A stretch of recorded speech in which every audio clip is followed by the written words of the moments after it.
Coucou, c'est Victor. Je tiens à remercier toutes les personnes qui soutiennent mon travail depuis ces dernières années. Vos dons sont indispensables pour faire vivre ce média indépendant. Et je me sens très reconnaissant de pouvoir continuer à apporter de nouvelles idées que je pense utiles à la lutte contre le spécisme, grâce à vous.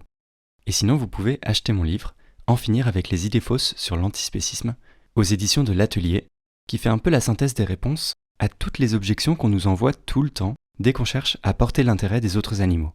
Allez, sans plus attendre, c'est parti pour l'épisode. Je pense que simplement le succès de ces intellectuels du vivant, c'est qu'ils délivrent un message qui fait plaisir, qui est un peu poétique. C'est consensuel en fait. C'est consensuel. Si vous mettez, par exemple, sur d'autres sujets liés à l'écologie, dès que vous mettez de la politique dedans, alors que c'est complètement un sujet politique, mais juste l'écologie en elle-même, quand vous dites par exemple, il va falloir revoir nos modes de vie et donc revoir l'organisation économique de la société, là, tout d'un coup, ça devient, vous êtes un extrémiste et en fait, vous êtes relégué dans un coin. Si vous êtes là juste pour dire, faut protéger la nature de façon floue, tout le monde est d'accord. Si vous dites qu'il faut protéger les animaux de façon floue, tout le monde est d'accord. Si vous dites qu'il faut protéger le vivant de façon floue, là, tout le monde est encore plus d'accord. Et ensuite, va continuer à manger son steak.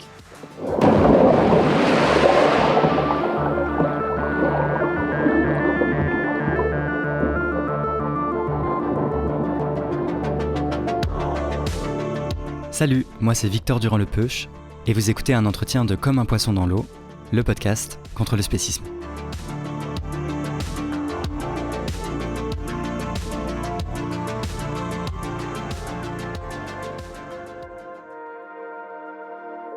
Épisode 40. L'arbre qu'on pleure, le cochon qu'on égorge, bousculons le naturalisme.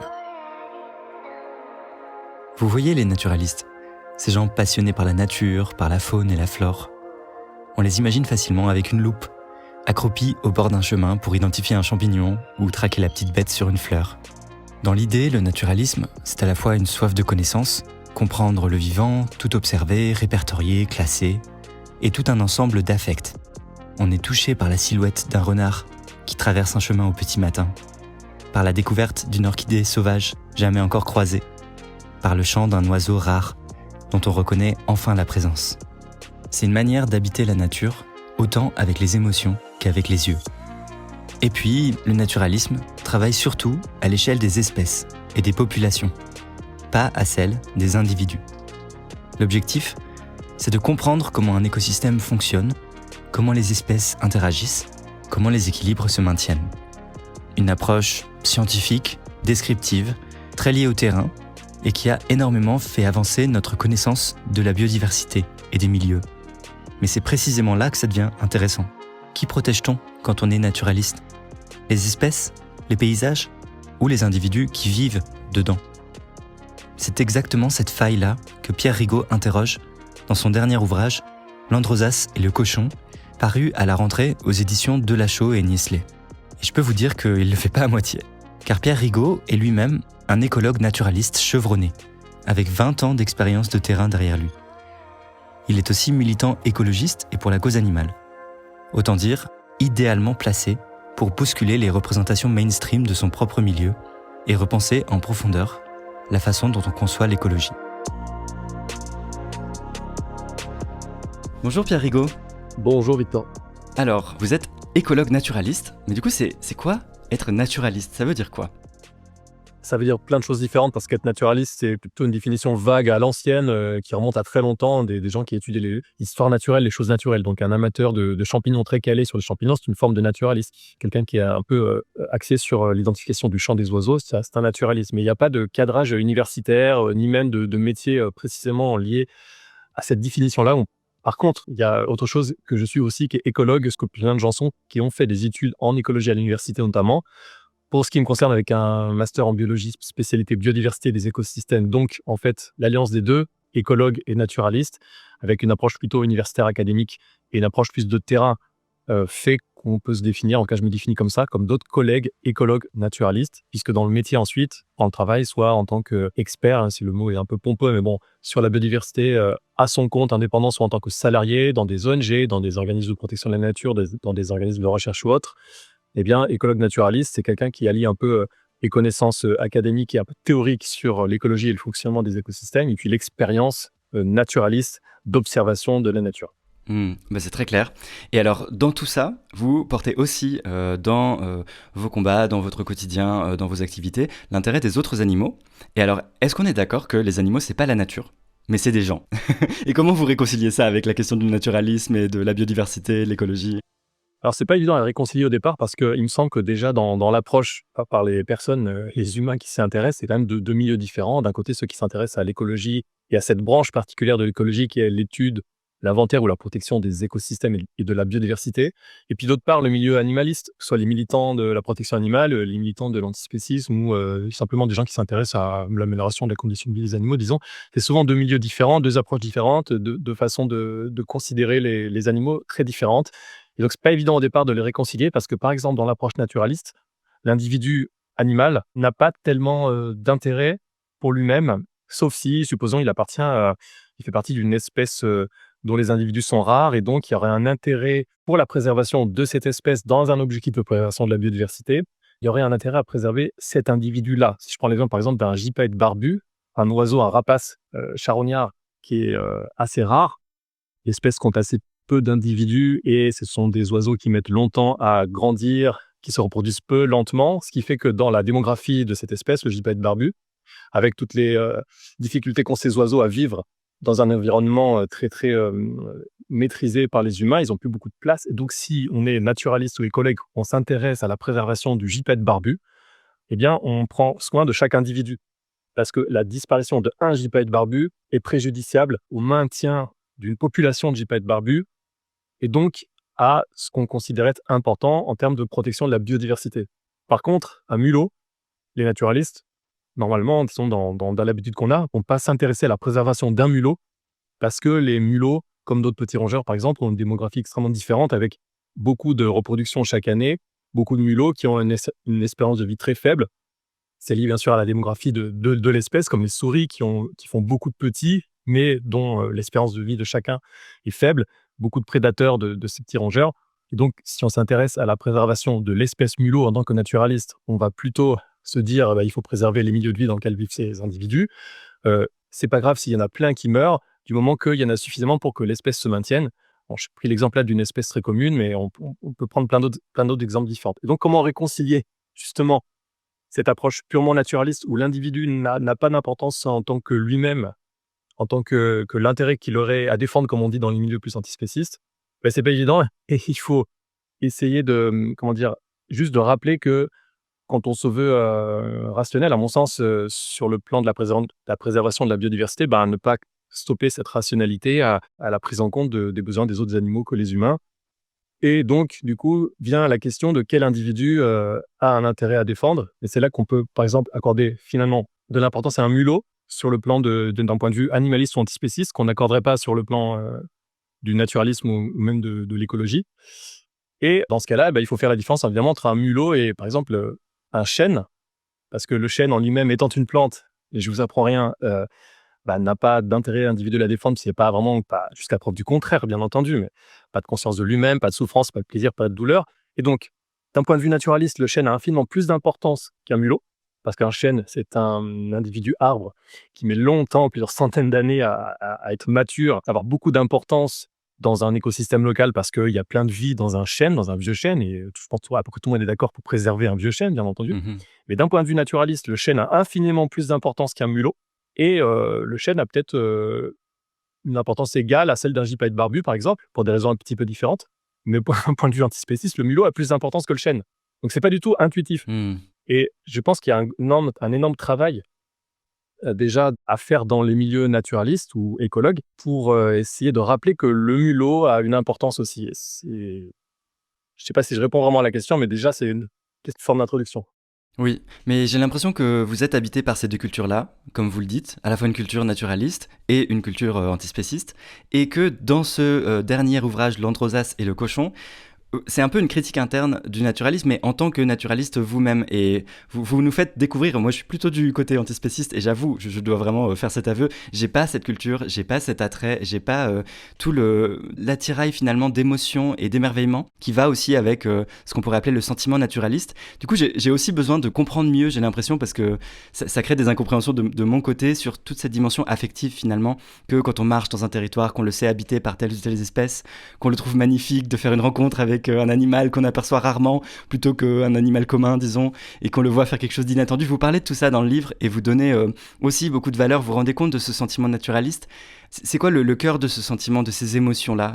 D'où ça vient? Qu'est-ce que ça véhicule? Est-ce que c'est juste de l'esthétique finalement? Est-ce que c'est complètement détaché d'un sentiment éthique, de mise en relation réelle avec les individus réels? Je peux pas vous dire précisément d'où ça vient, parce que moi, je suis pas spécialiste disons, de la théorisation de ça. Pour cette histoire-là de sentiments qu'on a à être dans la nature et ce qu'on ressent, je peux juste parler de mon expérience personnelle ou ce que je vois parmi mes amis ou collègues qui ont cette même, disons, culture naturaliste ou habitude. Mais en tout cas, il y a 2 approches qui cohabitent vraiment dans l'angle naturaliste. C'est une approche vraiment rigoureuse et rationnelle qui est plus proche, disons, de ce qu'on pourrait appeler l'écologie, scientifique pure et dure, c'est-à-dire la préservation de la biodiversité. Et là, on est dans une approche qui est très claire en disant, bah, par exemple, nous humains, on a besoin d'une biodiversité suffisamment préservée pour que, les ressources en eau soient préservées, les sols soient préservés. Donc ça passe par la préservation du chêne dont je parlais tout à l'heure, des forêts, des rivières. Donc en fait, il y a tout un ensemble, ce tissu qui est en perpétuelle évolution de ce qu'on appelle la biodiversité. Il est évident et admis par tous les biologistes, écologues, qu'il faut la préserver, au moins dans l'intérêt, des vies humaines. Parce qu'on peut pas vivre sans des forêts, on peut pas vivre sans un océan qui est pas trop pollué, et cetera. Cohabite avec ceci un sentiment effectivement qui est plus de l'affect. Vous me parliez en disant, bah, quand on a une âme entre guillemets «naturaliste», alors vraiment, je dis ça au sens, disons un peu romantique, hein. Bah, on se promène dans une forêt, effectivement, on a des émotions et j'ai ces émotions et depuis toujours et je ne sais pas d'où ça vient. Donc je ne sais pas vraiment répondre à la question parce que moi depuis l'enfance, j'étais enfant, j'étais à 4 pattes dans le jardin chez mes parents pour, regarder les araignées dans l'herbe et tout. D'où ça vient? Je ne sais pas. J'étais en admiration parce que ça provoque un truc au niveau sensoriel, au niveau affectif et je pense même pas que ça soit lié à une forme de culture, romantique ou quoi, pour ce qui me concerne, puisque ça démarre à l'enfance, vraiment au plus jeune âge, d'être attiré par le bruit d'un oiseau et ce sentiment d'appartenir à un monde vivant et ce qui est pas évident, c'est de pourquoi pas garder ceci que je trouve vraiment très beau et très fort pour bien vivre, par exemple, si on a ces émotions-là, mais tout en essayant de faire un pas de côté pour mettre à part l'affect et pour entrer dans des considérations plus rigoureuses, soit sur le plan de l'écologie, soit sur le plan, bah, par exemple, de l'antispécisme ou de l'animalisme, avec, par exemple, un intérêt qu'on devrait avoir à prendre soin de tel individu animal, différemment de celui d'une plante ou d'un champignon, alors que finalement, sur le plan de l'affect, eh ben, on peut être plus touché par la disparition d'un chêne que la disparition d'un mulot. Et il y a plein de naturalistes qui sont à la fois très rigoureux en termes de protocole quand ils vont étudier, je ne sais pas, les populations de petits rongeurs, de musaraignes, d'oiseaux dans un endroit, ou inventorier les plantes, et qui vont être extrêmement tristes par la disparition d'un pied d'orchidée, beaucoup plus que si on tue 40 sangliers, par exemple. Et ça, évidemment, c'est pas rationnel si on se place d'un point de vue antispéciste. C'est, assez affectif et à la fois, c'est quand même, utile d'avoir quand même un peu cette approche-là pour, parler biodiversité parce qu'effectivement, dans l'intérêt de la préservation d'un écosystème, dans un point de vue, anthropocentré, disons, pour les humains, on a intérêt à ce qu'il y ait de la diversité, végétale de plantes, par exemple et finalement la disparition des 40 sangliers, tués atrocement par une balle, mal placée qui va les faire souffrir horriblement, n'a pas forcément d'impact négatif sur l'écosystème dans un cas, très répandu où les sangliers sont nombreux sur un territoire, par exemple. Donc effectivement, le naturaliste va pas être forcément ému par, l'abattage massif de sangliers, va être plus ému par la disparition d'un pied d'orchidée. Et en même temps, j'ai l'impression que dans le livre, vous appelez à faire la part des choses, justement, à dire, bon, bah, ce sentiment esthétique, ces affects-là, parfois nous font aller vers les mauvaises conclusions quand on en tire des conclusions éthiques ou politiques, et nous font négliger, vous l'avez déjà dit en fait, des enjeux qui, eux, devraient vraiment compter, être pris beaucoup plus au sérieux, et les juger soit inintéressants, inimportants, enfin voilà, se faire se ficher finalement de la mort d'innombrables individus sentients, parce que une orchidée est en train de mourir à côté. Et vous êtes aussi critique d'un espèce de sentiment de fascination, de quête du sauvage. Vers le début de l'ouvrage, vous décrivez, notamment par la photographie animalière, toute une recherche qui peut être contestable sur certains points, sur un certain regard fasciné porté sur certaines scènes ou certaines situations, ou par exemple sur les scènes de prédation. Et j'ai l'impression que vous êtes assez critique finalement d'un certain regard finalement porté, qui est dans le prolongement de ce sentiment naturaliste dont vous parliez. Oui, genre, je précise que cette critique, elle est d'abord adressée à moi-même puisque j'ai eu ces mêmes, maintenant je pourrais dire travers, mais en tout cas intérêts. Je viens vraiment d'un milieu, enfin au départ, d'un intérêt naturaliste, beaucoup plus qu'animaliste finalement. Par exemple, j'ai toujours été intéressé au début par les animaux dits sauvages, beaucoup plus que par les animaux domestiques et pendant longtemps, jusqu'à il y a une quinzaine d'années, donc j'ai 45 ans, je mangeais de la viande en étant militant acharné de la protection des animaux sauvages. Hmm. Et moi-même, j'ai fait d'innombrables affûts dans la nature pour observer les animaux sauvages, leur vie. Et donc, je pense avoir au moins un peu comprendre ce que ressentent soit des photographes nature, soit des personnes qui sont fascinées notamment par ces questions de prédation dans la nature. C'est assez incroyable de se dire pourquoi. Et là encore, j'ai pas vraiment la réponse. Pourquoi on est fasciné, souvent en tant que naturaliste, par une scène de prédation? Parce qu'il se passe plein de choses dans la vie sauvage. Bon, je mets des gros guillemets. Après, on peut parler de et qu'est-ce que c'est un animal sauvage? Sauvage face à en tout cas, dans ce que tout le monde appelle couramment, je sais pas, les animaux sauvages, il y a plein de naturalistes qui sont fascinés de voir, un faucon pèlerin attraper, un pigeon en vol, donc ce rapace qui se nourrit d'oiseaux, on les capture en vol de façon très impressionnante. Ou pour ceux qui, se contentent d'être des observateurs à la télévision, pour le commun des mortels, être fasciné par le fameux guépard qui court au ralenti dans la savane, Hmm. avec son virage serré pour attraper la gazelle.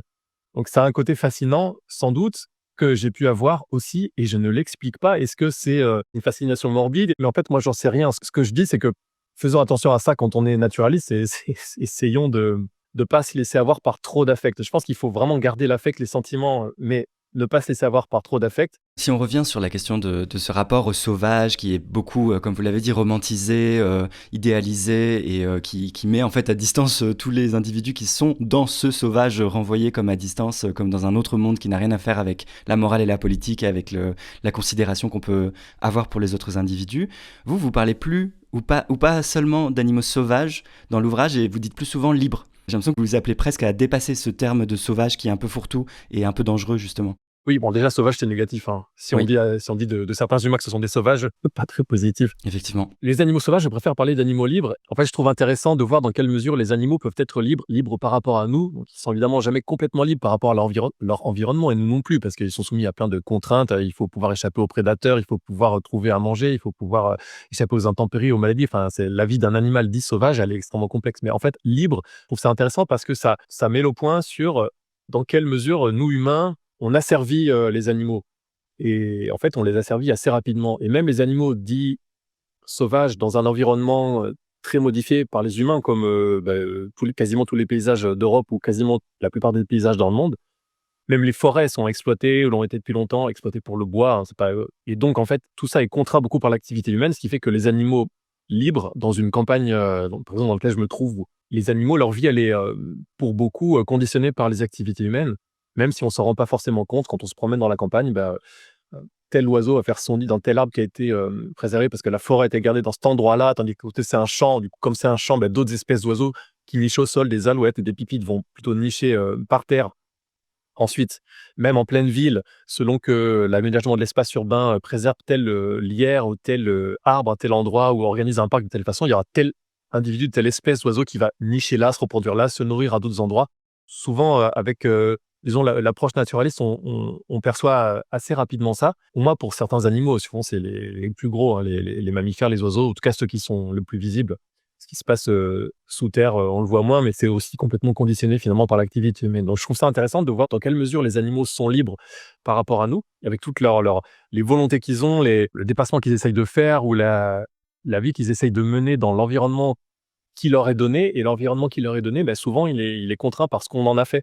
Même dans une campagne très préservée et très traditionnelle, d'un bocage ou même avec beaucoup de forêts, notre poids est si grand que ce qui a l'air encore naturel et bien préservé est quand même très contraint par ce que nous, humains, en faisons ou en avons fait par l'historique des plantations, l'historique de l'exploitation d'une forêt qui a généré telle essence d'arbre et pas une autre. Et donc, ça va conditionner quelle espèce il y a ensuite de plantes, d'animaux et à quel endroit précisément, dans quelle parcelle, le renard va faire son terrier par rapport au fait que la ferme, elle est 100 mètres plus loin, située comme ça, et que le type, il passe plutôt sur ce chemin-là que sur celui-là, et qu'il a plutôt semé dans cette parcelle certaines cultures, et que dans l'autre, c'est de la prairie qui va être plus propice au développement des populations de petits campagnols dont vont se nourrir les renards. En fait, tout est vraiment beaucoup de choses sont conditionnées dans la vie de ces animaux dits libres par l'environnement humain. C'est vrai que j'ai trouvé très frappant vos descriptions qui montrent à quel point les animaux qu'on penserait justement hors de notre sphère humaine s'adaptent en permanence à nous et même en fait nous fuient en permanence. Et on s'en rend plus compte à quel point ils sont habitués à tout faire pour pas nous croiser parce qu'en fait on est dangereux, y compris dans ces espaces-là, y compris quand c'est pas des animaux domestiqués. On reste souvent très dangereux pour les autres animaux. Oui, c'est frappant, mais à la fois, comme vous dites, on s'en rend plus compte.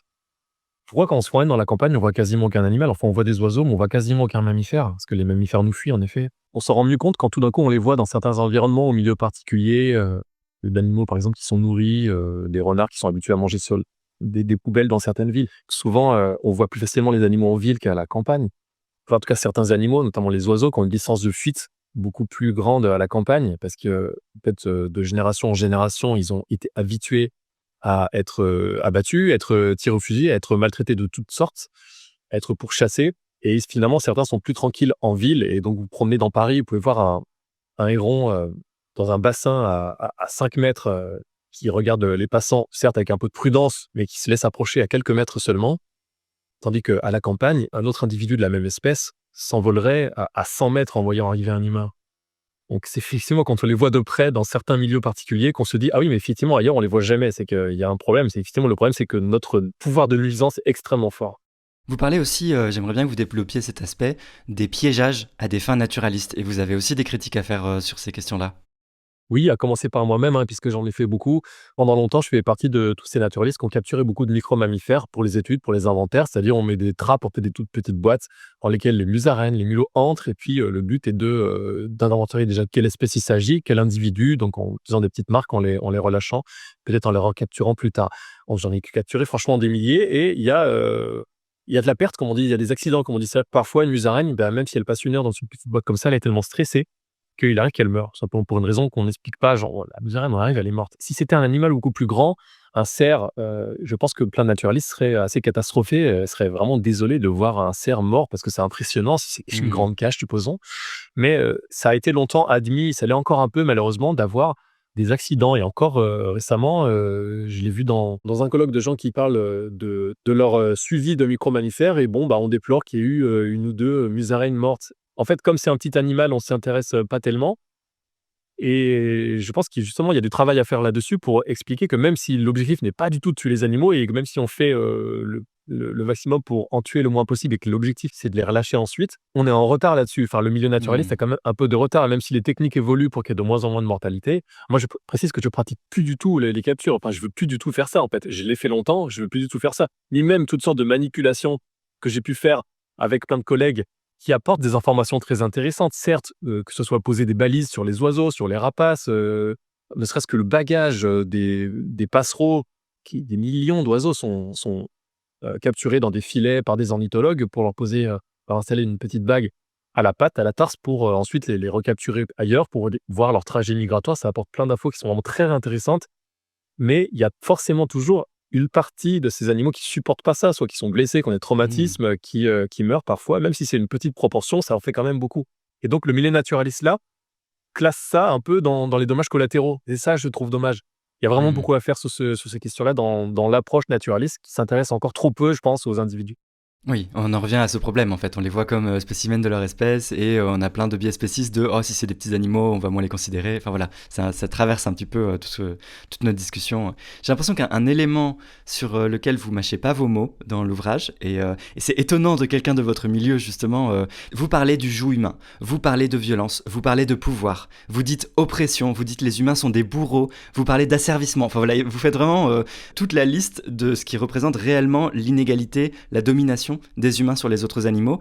Et ça, on n'entend jamais des naturalistes nous dire ça de façon aussi crue et directe et en disant c'est important, il faut qu'on puisse en parler, il faut qu'on puisse le dénoncer. Ah, je vous avoue être peut-être un peu seul dans le milieu naturaliste, en tout cas en France, à parler de ça comme ça, mais quand même ça évolue un peu. parmi les gens plus jeunes, c'est un peu le vieux qui parle. Parmi les gens qui ont autour de 20-25 ans dans les milieux naturalistes que je vois parfois, il y a quand même une évolution positive et on prend de plus en plus compte de l'intérêt des animaux, mais avec beaucoup de retard. En fait, c'est le même décalage que dans le reste de la société finalement. Les naturalistes sont parfois un petit peu conservateurs, hein. La conservation de la nature, qui est le terme habituel, C'est dans le mot. c'est dans le mot. Donc, bon, souvent, les naturalistes, comme des gens, je trouve, ouverts d'esprit et donc avec qui on peut parler sur ces questions-là, parce que c'est des gens qui sont curieux par nature, Mmh. hein, par nature, je sais pas, hein. Bon, en tout cas, qui sont curieux, puisque l'essence même, c'est d'essayer de comprendre comment pousse telle plante, comment vivent les animaux. Donc, il y a quand même une forme de curiosité. Donc, on peut espérer de curiosité aux idées et de curiosité aux nouvelles considérations. Bon. Donc, oui, effectivement, dans le milieu naturaliste, il y a tellement de retard sur ces questions-là. Parfois, ça m'attriste un peu, mais je pense que ça évolue quand même positivement. Mmh. Et venons-en à la question de l'élevage, parce qu'en fait, c'est aussi un des aspects dont on parle jamais. En général, on parle que des animaux, alors charismatiques ou en tout cas voilà sauvages, libres, et on n'en revient jamais à la question de ces autres animaux qu'on a servi encore plus directement, qu'on opprime directement pour les manger ou pour les utiliser de mille façons différentes. Vous avez des pages assez difficiles, mais parce que vous les avez vues au plus près et on n'en parle pas souvent, des élevages de lapins pour la chair. Est-ce que vous pouvez nous les décrire? Qu'est-ce que vous avez vu en fait dans ces élevages sur lesquels vous avez enquêté? Donc là, effectivement, on n'est plus du tout dans les animaux dits libres et sauvages parce que l'animal qui passe sa vie entière dans une cage, c'est vraiment le maximum du contraire de la liberté. Mmh. Effectivement, c'est une enquête qu'on a faite, c'est pas moi tout seul, hein. C'est une enquête qu'on a faite pour remonter la filière de production entre guillemets de la chair de lapin. Je précise que j'ai essayé de boucler la boucle sur ce sujet des lapins parce que on a enquêté sur d'autres formes d'utilisation des lapins, les lapins de Garenne, donc qui est l'espèce sauvage dont sont issus tous les lapins domestiques dans le monde, quelle que soit leur utilisation, les laboratoires pharmaceutiques pour la fourrure ou pour la chair.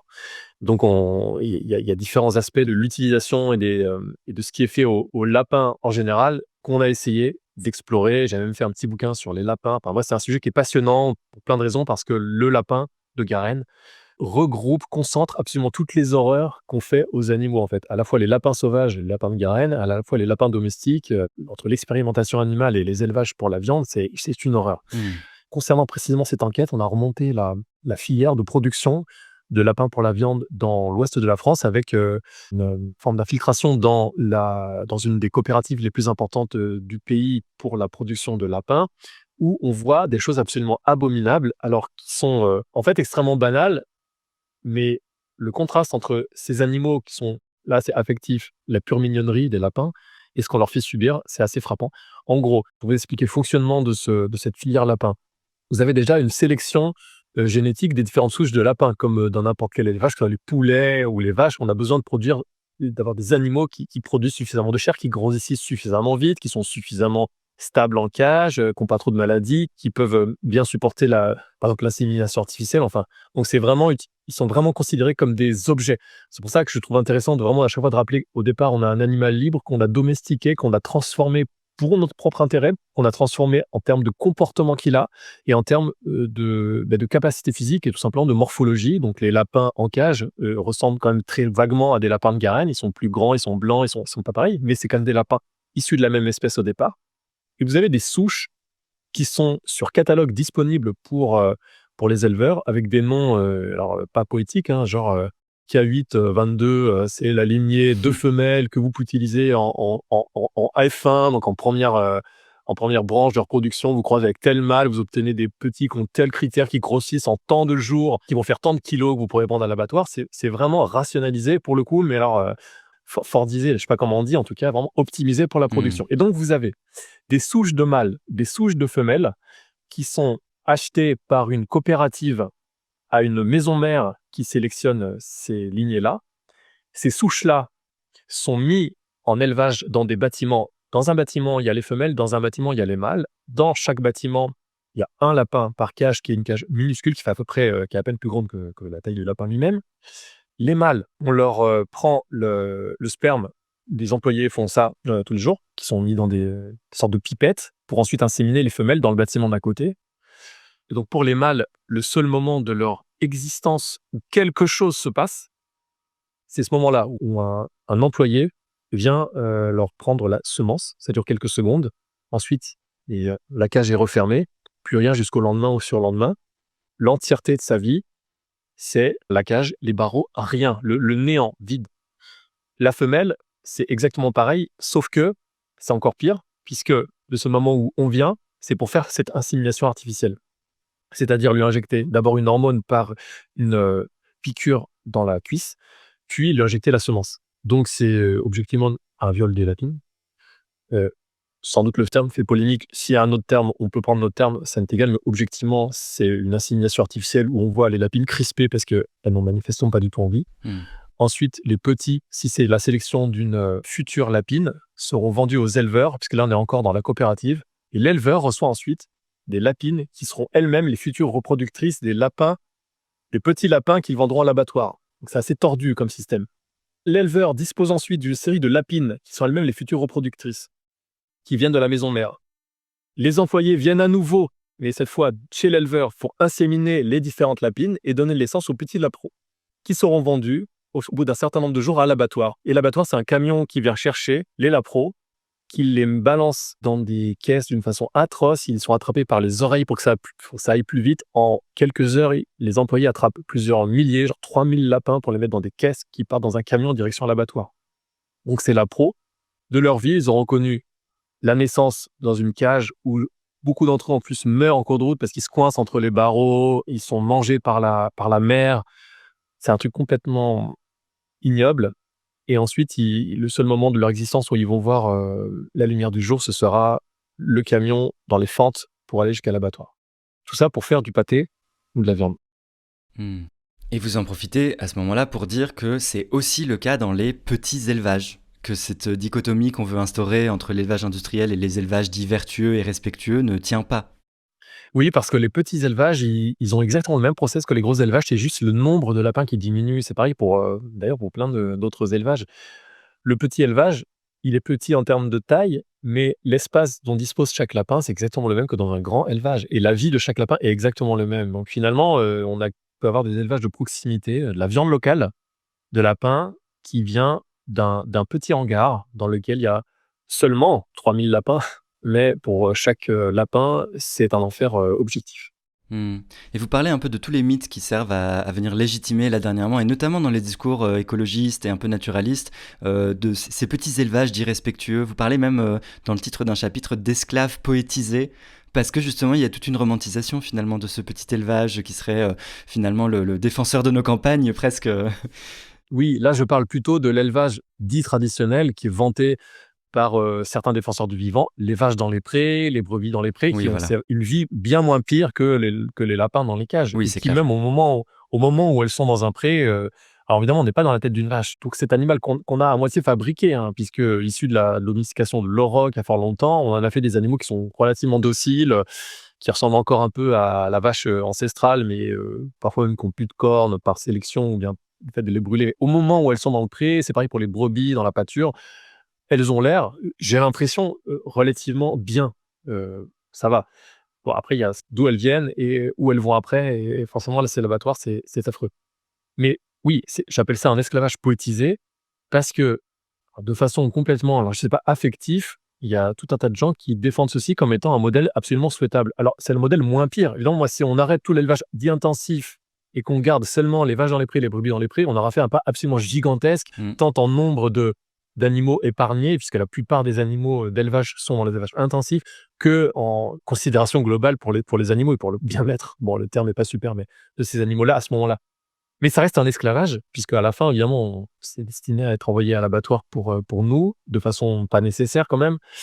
Et poétiser, c'est ça qui est plus insupportable, je trouve, parce que de façon très malhonnête, j'ai l'impression, il y a des intellectuels qui nous vendent ça comme étant une relation qui est consentie entre l'élevage et l'éleveur. C'est beau, c'est noble. Et là, c'est quasiment, je trouve, une forme de truc complètement réactionnaire, mythique. Genre, à mon avis, ça ressemble un peu à du c'était mieux avant, mais pas plus que ça. Mais mis sous des termes très très pointus, comme le font si bien certains universitaires ou intellectuels, qui poétisent ça de façon très alléchante. Et c'est pour ça que ça plaît, parce qu'évidemment, comme ça, tout le monde est content. On peut dire, bah non, moi je suis contre l'élevage intensif, mais je continue à manger du steak en espérant qu'un jour, tous mes steaks viennent des vaches dans les prés. C'est très poétique, c'est très beau, cette magnifique relation entre l'éleveur et la vache. En tout cas, ça reste pleinement dans la domination humaine, dans l'oppression des humains sur les autres animaux, c'est clair. Bah, c'est difficile de faire plus opprimant que de dire on te prend toi, on te met dans un camion, direction un hangar où on va te couper la tête. Et on t'a fait naître pour cette seule fin et dans l'objectif de te prendre ton corps à la fin et de le manger. Ouais.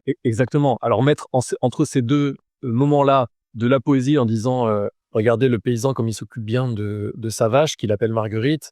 Pardon, c'est du foutage de gueule quand même. Disons que ça fait plaisir, c'est facile à entendre et ça dérange personne, donc c'est bien. Quand on parle de ça, on est invité partout. Hein. Si vous défendez le vivant et que vous prônez le petit élevage en plein air et cette relation mirifique entre le paysan et la vache, vous êtes invité partout comme étant vraiment la pointe de l'intellectuel sur la préservation du vivant. Est-ce que ça devient ensuite à l'abattoir Mais alors justement, moi je me suis posé la question quand j'ai vu apparaître votre couverture de livre, l'androsace et le cochon, la plante, l'animal pour une relation plus juste avec le vivant. Moi je me suis dit c'est pile poil le marketing du vivant, qu'est-ce qui se passe? Bon après j'avais toute confiance parce que je sais Pierre Rigaud que vous êtes antispéciste et que ça allait certainement être une critique, mais initialement on se serait pas dit, enfin ça pourrait être parmi les collections à côté de Baptiste Morisot.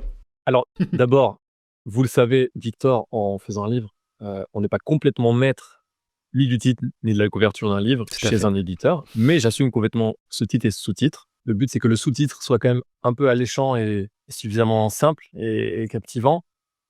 Pour une relation plus juste avec le vivant, j'assume complètement, ceci dit, parce que oui, c'est pour moi l'objectif d'avoir une relation juste, c'est-à-dire juste en termes de justice et en termes de justesse. C'est-à-dire, est-ce que c'est juste, est-ce que c'est pertinent, cohérent, rationnel de considérer un pied d'androsace de la même façon qu'un cochon, en tant qu'individu. Vous pouvez nous expliquer ce que c'est l'androsace parce que tout le monde ne connaît pas, je pense. Ça, c'était le cauchemar de l'éditrice.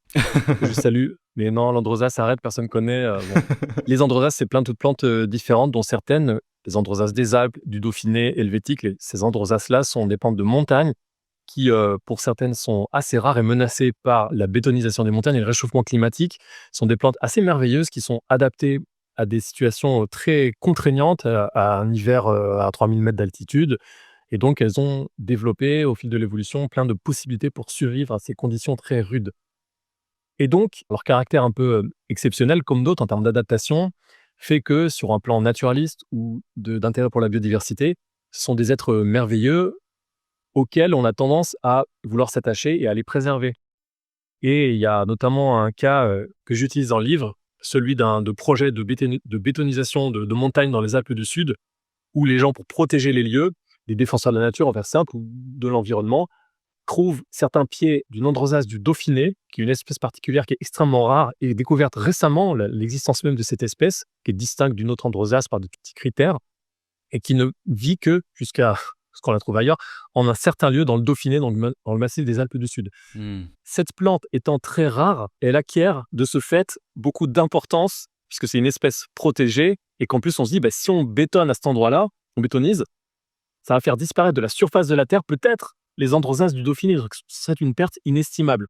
Et donc se pose la question de est-ce qu'il faut plus préserver une androsace du Dauphiné, espèce extrêmement rare qui ne vit qu'à certains endroits, donc chaque pied est important pour la préservation de la population d'androsaces et donc de toutes les androsaces du Dauphiné de la Terre. Est-ce que ça c'est plus important ou un cochon qui est par milliards élevé dans des hangars à travers le monde? Et je trouve que c'est une question que je trouve intéressante, c'est pour ça que c'est le point de départ du livre en disant la plante, l'animal, pour une relation plus juste avec le vivant. C'est-à-dire, qu'est-ce qu'on veut protéger quand on préserve l'androsace? Est-ce que c'est la plante pour son intérêt propre? Un pied d'androsace, s'il souffre pas, s'il disparaît, qu'on le préserve ou qu'on le préserve pas, finalement, c'est tellement local qu'il n'y a sans doute même pas d'effet papillon qui va faire s'effondrer des écosystèmes, qui va nous menacer, nous humains. Mais à la fois, c'est très utile de préserver l'androsace d'un point de vue très pragmatique parce que ça permet d'éviter que la montagne soit détériorée à cet endroit-là par des projets d'aménagement, de remontée mécanique ou autre. Et à la fois un cochon, si un cochon disparaît, il en reste des milliards, mais lui, contrairement à l'androsace, il a un intérêt à défendre, comme on dit, quoi, contrairement à une plante quelle qu'elle soit. Et finalement, si on veut préserver l'androsace pour elle-même, en fait, il faut préserver chaque pied de laitue, quoi.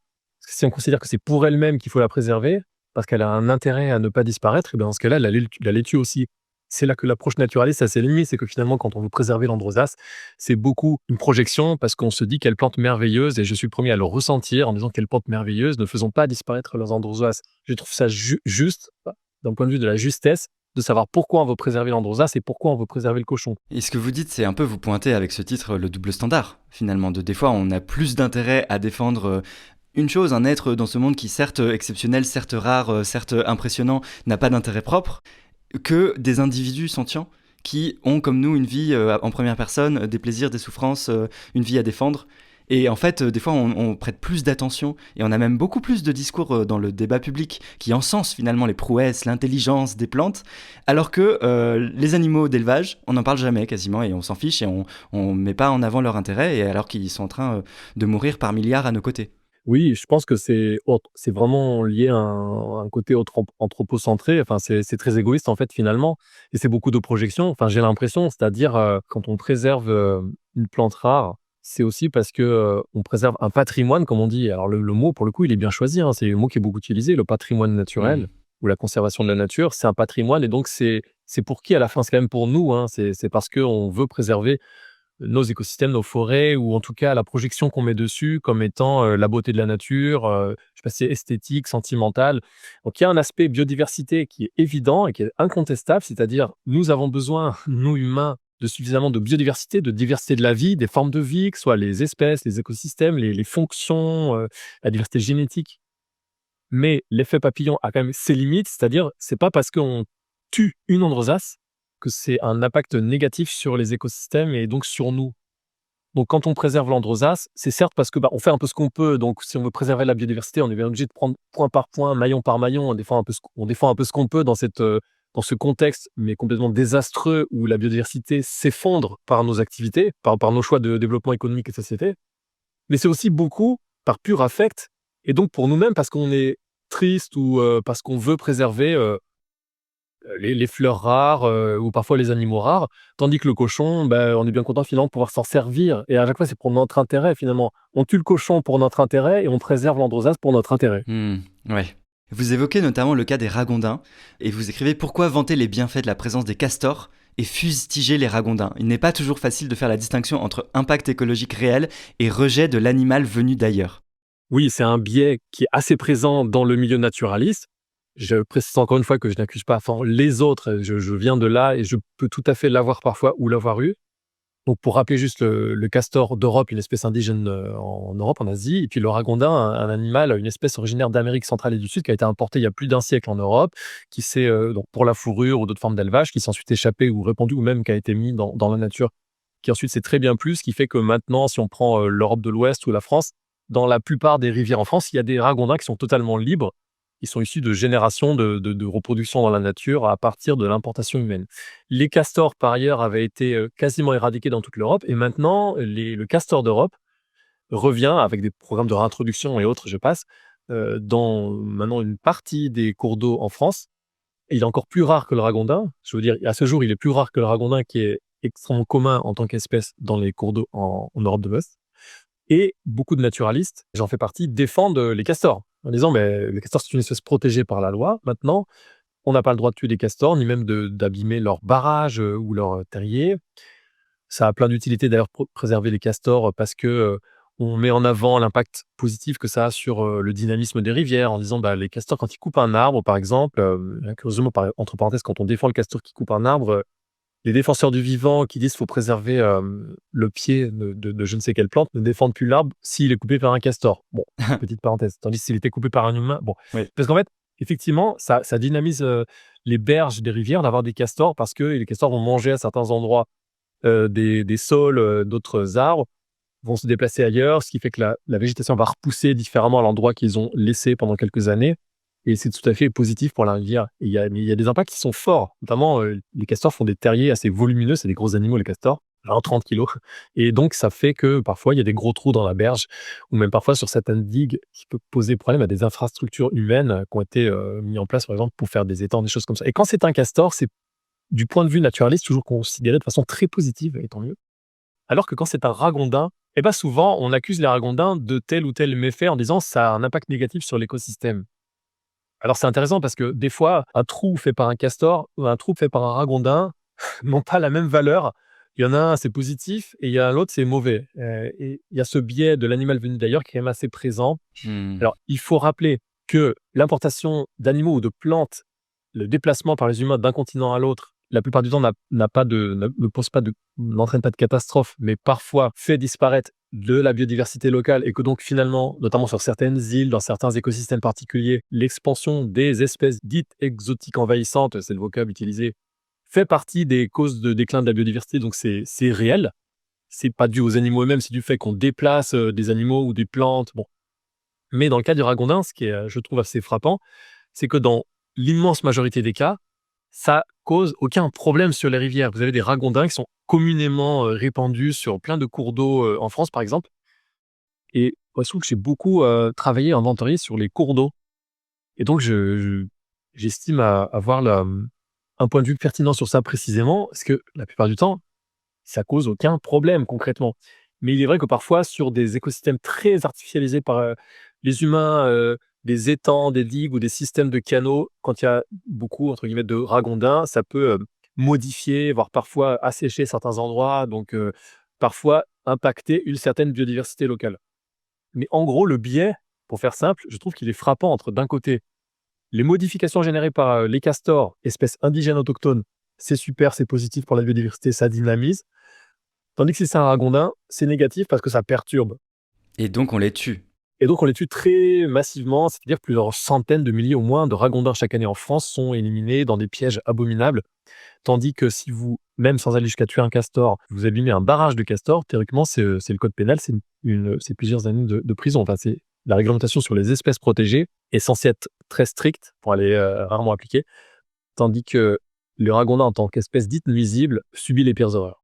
Ouais, j'ai l'impression qu'il y a une formule dans votre ouvrage qui résume extrêmement bien ce double standard permanent et à tous les niveaux entre différents types d'animaux ou entre les animaux et les plantes. C'est on combat pour une partie choisie du vivant au détriment d'une autre.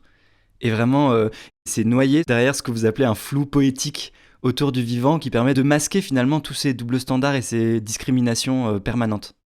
Oui, je pense que ce double standard, il est lié à la fois à tous nos biais et à la fois au fait qu'on agit surtout pour nous-mêmes, en fait. C'est-à-dire, c'est toujours pour un intérêt humain qu'on, entre guillemets, «préserve la nature», pour utiliser cette façon simple de dire les choses, sans s'intéresser à ce que vivent les animaux, précisément. Et ça arrange bien tout le monde de dire, préservons les castors, mais le ragondin, tout le monde s'en fiche. De toute façon, notre pays, à part 3-4 animalistes, personne va s'offusquer du fait qu'on élimine les ragondins. En fait, si vous parlez dans les campagnes, je sais pas, dans n'importe quelle campagne, le ragondin, ça vient d'ailleurs, donc c'est bon. Enfin, vous pouvez être un grand défenseur du vivant tout en défendant l'élevage, le piégeage des ragondins, une forme de chasse. Mais à chaque fois, il faut quand même un peu, oui, un peu le poétiser ou le justifier par de l'affect. Je précise que je suis pas du tout opposé à l'idée qu'on mette de l'affect et du sentiment. Moi, j'en mets plein. Je me sens habité par la possibilité que surgisse un loup quand je me promène dans une forêt des Alpes ou un lynx, enfin, dans les endroits où j'habite, même si je les vois pas. Donc là, c'est du sentiment, c'est de l'affect. Mais juste essayons quand même de séparer un petit peu. Parce que l'écologue, il est censé avoir une approche très rigoureuse, le naturaliste aussi, théoriquement. Ça n'empêche pas les affects, mais essayons d'avoir un peu moins de biais que le biais que tout le monde pourrait avoir en tant que simple humain, quoi. Et alors quand en plus on utilise ces biais pour s'auto-justifier en se présentant comme intellectuel du vivant, pour prôner des trucs qui sont finalement dans notre pur intérêt, et en plus en faire de la beauté, c'est ça qui est fou, je trouve ça complètement fou. C'est-à-dire non seulement vous allez continuer à prôner le fait qu'on envoie des vaches à l'abattoir, mais en plus vous le poétisez d'une façon jolie et charmante, et qu'ensuite on vient vous acclamer en disant mais quel merveilleux intellectuel. Parce qu'évidemment c'est l'intellectuel qui dérange personne. Alors je vais pas donner des noms ici, mais enfin on les a tous, c'est ceux qui ont pendant des années été invités sur les plateaux pour défendre leur conception du vivant, que je trouve très dommageable. Voilà. Hmm. Mais ils vous répondraient, ces gens-là, pour ne pas les citer, des Baptiste Morisot et Vinciane Després et compagnie, parce qu'on peut donner les noms après tout, il n'y a pas de souci. Ces gens-là vous répondraient, mais non, nous on prône un vrai décentrement, une ouverture, une reconnexion au vivant, un émerveillement, le fait de réancrer l'humain dans le vivant, justement. Enfin, c'est un peu difficile et subtil, parce que j'ai l'impression que dans leur discours, dans ce qui est explicite à des moments, ils prétendent finalement décentrer l'humain. Alors qu'in fine, je suis d'accord avec vous que c'est des discours qui défendent les intérêts des humains et restent très anthropocentrés, mais je trouve que c'est difficile à déceler parfois. Ouais, alors peut-être j'ai un radar à ça maintenant, j'ai l'impression de déceler tout le temps, mais effectivement au départ c'est difficile à déceler. Faut quand même faire un travail sur soi. Moi aussi, si je me disais bon allez, après tout, protégeons la nature et refile-moi un morceau de saucisson, quoi. Après tout, vous pouvez faire comme plein de films de reconnexion à la nature ou même des documentaires ou des gens qui sont... Alors, pardon, mais il y a un faible niveau dans des gens qui se prétendent philosophes ou intellectuels. Il y a ceux que vous avez cités, il y en a encore un ou deux autres que j'entends parfois dans des interviews qui ont un discours mais tellement charmant. En fait, c'est charmeur parce que ça dérange personne de prôner un monde comme ça un peu à l'ancienne où finalement on en revient toujours à l'intérêt humain et rien qu'à l'intérêt humain. Donc, je pense qu'il y a un effort intellectuel à faire et qui est pas facile à faire, hein, et moi, pour moi aussi, comme pour plein de gens, je pense que c'est beaucoup de travail en fait sur soi, de se dire mais pourquoi je fais ça en fait? Et en plus, on est dans une telle urgence écologique qu'il n'y a pas de discussion à avoir, je pense, sur faut-il préserver la biodiversité. Enfin, c'est assez incontestable. Et qu'effectivement, si déjà on arrivait à ce que prônent les fameux défenseurs du vivant qui poétisent l'élevage paysan et autres, déjà, si on arrivait à ça, ce serait un immense progrès, c'est sûr, par rapport à la situation d'élevage industriel et d'accaparement des ressources absolument gigantesques. Donc effectivement, c'est tentant d'aller vers ça, mais c'est pas satisfaisant et surtout c'est extrêmement trompeur et à part faire plaisir en fait, finalement, plaisir à tout le monde, ça n'a aucun intérêt, je pense. Quand par exemple, des gens qui disent défendre le vivant vont n'avoir aucune considération pour les animaux, les sentients, et vont en venir avec des arguments hyper poussés théoriquement et très intellectuels et universitaires, avoir un argument qui relève du même niveau que le cri de la carotte sur Facebook, quoi. Mais moi, ça me fait halluciner. Où on va vraiment des intellectuels défendre le fait que, par exemple, on continue à exploiter des animaux pour être dans une relation au vivant, parce que nous, humains, avons besoin d'être dans une forme de connexion avec des animaux qui, eux-mêmes, auraient tout bénéfice à trouver en étant exploités parce qu'on leur offre le gîte et le couvert et en échange, ils nous offrent leur chair, enfin ce genre de trucs qui franchement ne tiennent pas la route, qui ont été démontés 1000 fois par et mieux que moi, par je sais pas, des théoriciens de l'antispécisme ou de l'animalisme. Mais en fait, on a des défenseurs du vivant qui, j'ai l'impression, pour mélanger ces fascinations pour la vie sauvage et donc vraiment les scènes de prédation, par exemple, qui existent et qui sont bien réelles et qui sont en fait essentielles justement au fonctionnement de ces écosystèmes. Et c'est là que c'est pas évident peut-être même à accepter intellectuellement, et qui en viennent à un peu être fascinés par ça et le transformer dans une sorte, pardon, mais je dirais même de bouillie intellectuelle parfois, dans une sorte de justification des pires modes d'exploitation des animaux, tout en se présentant comme défenseurs du vivant. Et c'est là que je trouve ça gênant et qui ont été invités partout. Et c'est notamment une des raisons pour lesquelles j'ai écrit ce livre, L'Androsace et le cochon, parce que ça m'a franchement saoulé de voir ces discours partout de gens qui se disent d'une approche naturaliste, et c'est vrai parfois, mais avec un mélange entre justement les affects et l'auto-justification sans doute de leur propre envie, de leur monde idéal dans lequel on continue d'exploiter les animaux à la paysanne, par exemple. On tue des cochons, mais à la ferme. On continue même donc de chasser, mais en respectant les animaux. Tout ça se mélange même parfois à des formes d'animisme ou des trucs New Age. C'est pour ça que j'ai un petit combat parallèle contre tout ce que j'estime être les dérives New Age ou autres croyances, en fait. Parce que ça se mélange à ces notions de vivant qui sont liées à des affects et on ne comprend plus rien. Qu'est-ce qu'on veut protéger? Parce que est-ce qu'on veut protéger un mode de vie humain basé sur des chasses traditionnelles avec des petits éleveurs qui tranchent la gorge des cochons dans les fermes à l'ancienne pour pouvoir être dans une connexion à la nature, parce que la nature, c'est la prédation, c'est la violence, c'est la mort, et que donc nous, humains, on est dans la nature et donc on fait ça, tout en le faisant de façon suffisamment douce entre guillemets, pour que ça ne dérange pas trop les écosystèmes et donc on puisse vivre dedans? Ou est-ce quand même, on fait un pas de côté en se disant, gardons ce qu'il y a à garder, mais ne gardons pas ce qui est inutilement violent, ce qui génère inutilement de la douleur. Mais je crois qu'il faut sortir d'une fascination pour aller vers, enfin, ce serait mon souhait en fait, pour aller vers une approche qui soit à la fois naturaliste, en gardant ce qui est nécessaire de garder, mais à la fois antispéciste sans doute, même si en fait j'utilise quasiment jamais ce terme, à part dans votre podcast. Mais c'est le mot que je n'utilise pas, mais parce que je me dis qu'on n'a pas besoin de l'utiliser pour expliquer la notion, mais bon, pourquoi pas. Tout en allant dans une approche qui soit rigoureuse sur ces questions-là, c'est-à-dire quel individu mérite notre attention ou d'être préservé. Justement, j'ai l'impression que l'autre conception et l'autre perspective que vous appelez de vos voeux et que vous tracez dans l'ouvrage, c'est une écologie, c'est le titre de votre conclusion, une écologie pour les individus. Et en fait, c'est du coup une écologie, j'imagine, pensée pour l'intérêt de tous les individus qui ont des intérêts, donc les animaux sentients, en fait. Est-ce que votre ouvrage, c'est un manifeste qui appelle à refonder l'écologie politique sur d'autres bases, sur ces bases-là? Ah, j'aimerais bien. Effectivement, c'est une écologie pour les individus, c'est finalement, une écologie pour l'intérêt général. Mais il faut définir ce que c'est l'intérêt général. Étant donné qu'une androsace n'a pas d'intérêt, quand je dis ça, évidemment, je vais encore me prendre du tombereau de gens: «Mais si, l'androsace, c'est merveilleux, hein, ça a un intérêt». Ça l'androsace Démontrez-moi que l'androsace a un intérêt, dans ce cas-là, OK, mais pour l'instant, c'est pas le cas. Donc effectivement, une écologie pour les individus, c'est pour les individus qui ont, un intérêt à défendre et c'est une écologie qui est, oui, complètement politique au sens large, évidemment. Est-ce que c'est un manifeste, ce livre? Je ne sais pas, j'aimerais bien. En fait, ce qui est difficile, c'est, je trouve, de parler aux gens de ces sujets-là, en fait. Parce que même dans les milieux écologistes, c'est un discours qu'on n'a pas trop envie d'entendre. Donc finalement, c'est peut-être plus reçu dans des milieux antispécistes ou animalistes. Et alors dans le milieu mainstream ou dans l'espace public, je ne vois même pas d'espace où parler de ça, en fait. Et là, concrètement, avec la sortie du livre, personne ne veut parler de ça. Mais c'est absolument novateur en fait. C'est vraiment un bouleversement de perspective tel et une refondation de l'écologie. Enfin, moi j'y vois ce manifeste-là justement de ok, on recommence et en disant c'est pas que pour les humains, c'est pour tous les êtres sentients. Mais ça c'est radical en fait. Enfin, c'est vraiment c'est porté par très peu de personnes et ça a très peu été des fois théorisé et puis on n'en parle pas en fait. Ça fait pas partie des options disponibles dans le débat public quand on parle d'écologie.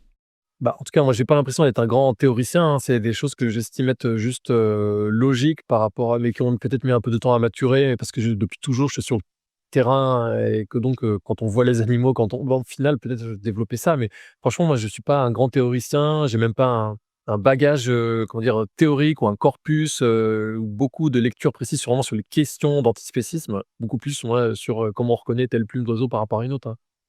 Alors, est-ce que c'est, un bouleversement? Oui, de mon point de vue, c'est vraiment un bouleversement par rapport à ce qu'on entend en permanence sur l'écologie. Le fait est qu'il y a pas manifestement, je le vois avec la sortie du livre, il y a pas d'espace médiatique apparemment pour parler de ça ou alors les quelques médias qui en ont parlé et je les en remercie, mais j'ai l'impression, on juste dit: «Bah, ouais, ils nous invitent à protéger la nature et tout, formidable». OK, tant mieux, mais il y a j'ai l'impression que quand même, le sujet que j'essaie de développer dans le livre qui à mon sens, pour moi, en plus, alors là, c'est vraiment personnel, et ce que j'estime être, vraiment de plus abouti par rapport à ce que j'ai fait, mais j'ai fait plein d'autres livres avant sur des sujets plus «basiques» entre guillemets, genre la vie des renards, la vie des loups, des choses comme ça, qui ont beaucoup plus intéressé les gens. Là, j'avoue que j'ai un peu l'impression de parler, quasiment dans le vide, à part pour, ce podcast entre autres et quelques autres interventions, donc je vous en remercie. Mais sinon, je ne vois pas tellement d'écho ou d'intérêt pour ce sujet précis, même dans les sphères médiatiques écolo, mais qui sont en fait complètement, acquises aux défenseurs du vivant, classiques, quoi. Mais qu'est-ce qui fait en fait? Qu'est-ce qui fait ce succès-là de pensées qui sont floues et qui in fine revéhiculent des hiérarchies, des oppressions, de la domination et qu'il n'y ait pas d'espace pour des pensées plus émancipatrices et qui soient connectées en plus de façon fine et informée comme vous le faites à des pensées naturalistes et par l'écologie scientifique. Enfin, moi je m'étonne aussi de pourquoi il n'y a pas plus d'espace. Bah, je dirais que ça dérange personne quand vous vantez, le petit élevage ou, une exploitation dite raisonnée, des animaux ou quand vous remettez rien en question des comportements les plus terribles à l'égard des animaux dits sentients, et ben, vous ne dérangez personne, en fait et tout le monde est d'accord avec vous. C'est comme quand vous dites, «On va protéger la nature», tout le monde est d'accord, C'est consensuel en fait. c'est consensuel. Si vous mettez par exemple, sur d'autres sujets liés à l'écologie, dès que vous mettez de la politique dedans, alors que c'est complètement un sujet politique, mais juste l'écologie en elle-même, quand vous dites, par exemple, bah, il va falloir, par exemple, revoir nos modes de vie et donc revoir l'organisation économique de la société, bah, là, tout d'un coup, ça devient vous êtes un extrémiste et en fait, vous êtes relégué dans un coin. Si vous êtes là juste pour dire, bah, faut protéger la nature de façon floue, tout le monde est d'accord. Si vous dites, faut protéger les animaux de façon floue, tout le monde est d'accord. Si vous dites, faut protéger le vivant de façon floue, là, tout le monde est encore plus d'accord et ensuite va continuer à manger son steak. Bah, je pense que simplement le succès de ces, intellectuels du vivant, c'est qu'ils délivrent un message qui fait plaisir, qui est un peu poétique, qui remet en cause ce que tout le monde pointe déjà, c'est-à-dire l'élevage industriel. Je sais pas, dans les sondages, quasi 80 ou je sais pas combien des gens, la plupart sont théoriquement opposés à l'élevage industriel. Donc en fait, vous ne dérangez personne quand vous êtes, un défenseur du vivant et c'est pour ça que vous êtes invité partout parce qu'en plus, il suffit d'avoir une façon de parler un petit peu universitaire, un peu l'habitude de manier cette forme de langage comme le font les 3-4 personnes dont on parle, 3-4 auteurs qui sont des gens très talentueux dans leur domaine, qui savent raconter une histoire, en fait, qui va emporter, beaucoup d'adhésion parce que, c'est jamais révolutionnaire, en fait. Ou alors ça se prétend comme tel, mais c'est tellement gentillet que tout le monde est d'accord. C'est inoffensif. C'est totalement inoffensif, absolument. Mm. Et c'est vrai que vous adoptez et vous assumez d'avoir une approche éthique et politique de l'écologie et de la compréhension de tout ce que vous exposez dans le livre. Complètement. On vit dans un monde où on a pris une partie des animaux pour les transformer, pour les domestiquer, pour les exploiter. D'autres qu'on a laissés libres, mais qu'on continue, par exemple la chasse ou autre, à exploiter, donc en les tuant de façon quasiment toujours non nécessaire, même à nous. Mais ça nous fait plaisir, ça nous fait du bien. Quand je dis non nécessaire, c'est en termes de basique, de santé, de nutrition. Voilà. Je pense pas qu'on puisse faire de l'écologie sans faire de politique, ni je pense pas qu'on puisse s'intéresser aux animaux sans faire de politique ni d'éthique. Donc oui, c'est absolument politique. Mais effectivement, rien que ce terme-là, c'est clivant. Il y a beaucoup de gens qui se disent: ah bon, c'est pas politique, la protection des animaux, c'est pas politique. Là, on est dans quelque chose de complètement politique. L'écologie, c'est quand même au départ comment on vit. Enfin, l'écologie, pas au sens scientifique, mais cette fois en termes de pensée sur la société, c'est comment on vit dans le monde, tout simplement. C'est aussi simple que ça. Dans le monde, il y a d'autres êtres sentients que les humains. Comment on fait pour vivre avec eux? Et donc, c'est complètement politique. Comment on organise ça? Et donc, ce que je dis là, c'est qu'un prémisse, il y a plein d'autres auteurs qui sont peut-être plus du côté moins naturaliste, mais plus antispéciste, qui essayent de développer ça. Moi, j'essaie juste avec simplement le bagage que j'ai naturaliste de dire, il faut qu'on réfléchisse simplement à comment organiser une société humaine, mais pas que humaine, où on réfléchit à ce qu'on fait aux autres animaux, simplement, et à ce qu'on fait aux vivants. C'est pour ça que le titre du livre, pour une relation plus juste avec le vivant, c'est bien considérer les animaux par rapport à leurs intérêts, considérer les plantes par rapport à leurs intérêts si elles en ont, mais bon, elles en ont pas, donc au moins par rapport à l'intérêt qu'elles ont dans la préservation d'un écosystème. Quel type d'animaux, quel type de plantes? Est-ce que c'est pareil de protéger un fleuve en lui donnant des droits, ou protéger un chien en lui donnant des droits? C'est des questions qui sont absolument abyssales, absolument essentielles, cruciales et complètement politiques. Pierre Rigaud, il me reste à accomplir la tradition dans le podcast, c'est-à-dire à vous demander 3 recommandations pour moi et les auditeuristes.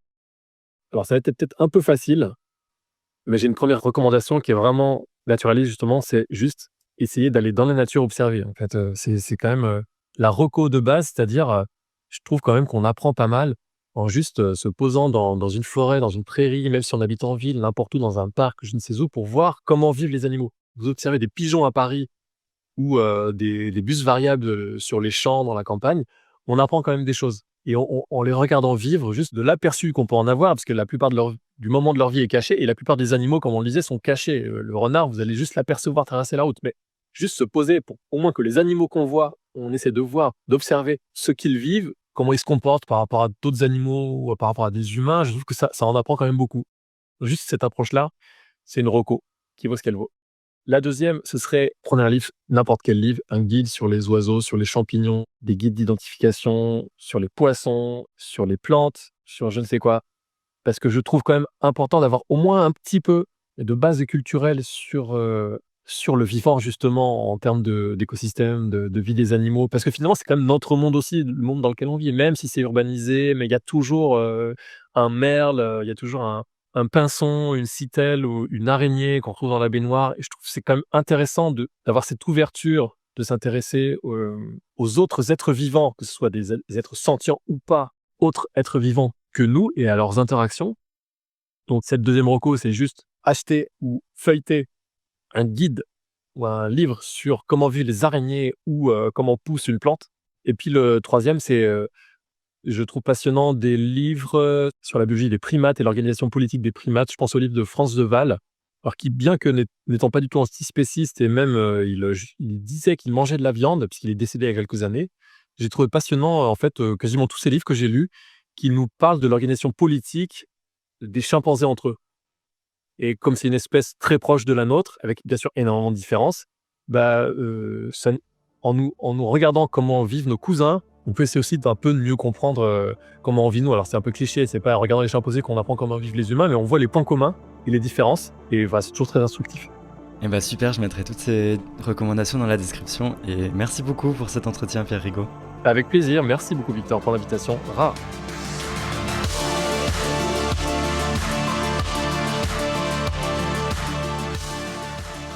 Voilà, ça décoiffe un peu par rapport à tous les discours flous et consensuels qu'on entend tout le temps sur l'écologie et le vivant.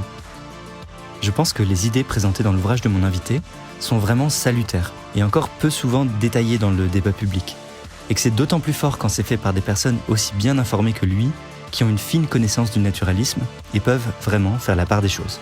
Un jalon de plus, en somme, placé sur le chemin qui nous mènerait vers une écologie sentientiste. C'est-à-dire, comme le dit Pierre Rigaud, une écologie pensée pour les individus. Tous les individus qui ressentent, et pas que les humains.